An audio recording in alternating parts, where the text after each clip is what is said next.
Senator from New Jersey. Mr. President, I ask the quorum vitiated. Without objection.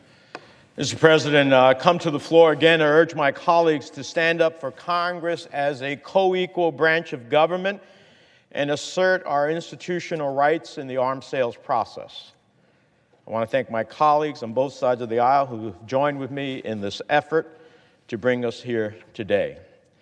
As we get ready to vote on these resolutions, I want to again remind my colleagues what's at stake here.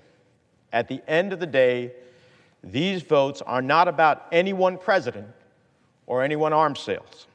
There will be someday another president in the White House. There will be another president who will want to claim executive authorities to run over Congress, who will want to use emergency declarations to push through agenda. We in this body must embrace our Article I responsibilities and ensure that we serve as an effective check on whoever that executive is. Regarding these resolutions in particular, we must both assert our role in upholding the rule of law at home and use our position to ensure that when our government seeks to sell weapons, those sales advance our national security interests and our values. It is the Congress that provided the President with the authority to sell arms while retaining strong oversight in the process. And at the risk of getting in the weeds, I want to briefly explain why Secretary Pompeo's 22 emergency certifications don't meet the basic requirements laid out by Congress in the Arms Export Control Act. I'll submit a further statement for the record detailing my statutory concerns. I encourage my colleagues to read it. But first of all, Secretary Pompeo provided us with one single emergency declaration for 22 separate arms sales when the law requires each come with its own individual justification. It's obvious why the Secretary flouted the statute. His bogus emergency doesn't pass the laugh test in general. Furthermore, the Secretary is trying to justify these sales by relying on a section of the Arms Export Control Act, Article 36C, that arguably does not grant him the authority to do what he's even trying to do. Congress made fairly clear back in 2000 that this provision only allows for the United States to make emergency arms sales in very limited situations. For example, to sell arms to NATO partners and other steadfast allies who share our values, like Israel, Australia, Japan. This is a power grab, pure and simple, with lasting implications for the role of Congress in the sale of arms around the world, and we cannot, as an institution, stand for it. Now, let me turn to the proposed sales. As a number of my colleagues and I have already laid out, the administration's argument that this is an emergency, meriting pushing through $8 billion worth of sales to Saudi Arabia and the United Arab Emirates simply does not pass muster. It simply does not pass muster. This weapons sales the administration is trying to push through without congressional review will not in any way equip the United States or our allies to better face any imminent threat from Iran. Assistant Secretary of State Clark Cooper admitted as much multiple times last week before the House of Representatives.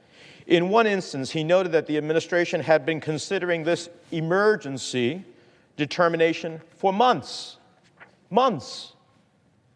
In another, he conceded that a majority of these sales will not even be functional or come online for months or even, in some cases, years. So let's take a moment to review why last year I decided to put a hold on a sale of 60,000 precision-guided munition kits. Saudi Arabia, at the helm of a coalition, has used these weapons to devastating effects in Yemen. The two resolutions we'll consider individually relate to the sales of precision-guided munitions and parts. We've heard that these weapons are humanitarian weapons, but when they are used to precisely target civilians, how can we possibly continue to sell them? These are components of bombs that we know have killed thousands of civilians in Yemen, patients in hospitals, children on school buses. In fact, the Armed Conflict Location and Event Data Project last week released data showing more than 90,000 people have been killed in Yemen since 2015. And the list goes on. Yemen has become a humanitarian catastrophe. 12,000 people have died under the Saudi-led coalition. There's 85,000 children who have died from starvation in Yemen, an incomprehensible moral tragedy.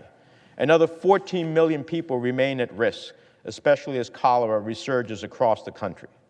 This is the challenge we have. It is our bombs that are dropping on those civilians. We cannot morally continue to support such a sale. Secondly, Saudi Arabia, who continues to do this with impunity, also with impunity went ahead and dismembered Jamal Khashoggi, a journalist who was a resident here in the United States. And the gruesome report of the UN Special Rapporteur on this issue is chilling, on this issue is chilling. If the Senate wants to make it very clear that even if you are an ally, you cannot kill with impunity, this is the moment. It's also the moment to tell the UAE, you can't take our weapons and sell it or give it to others who we consider people on the terrorist list. That's going on here too. So I urge my colleagues to stand up for the Constitution, stand up for Article 1 and our rights here, stand up for the Senate's institutional role to ultimately ensure that it has a say on arms sales. Stand up for the proposition that we won't let any ally, simply because they are an ally, kill with impunity a journalist, something that we cherish under our Constitution and the Bill of Rights and the freedom of expression under the First Amendment.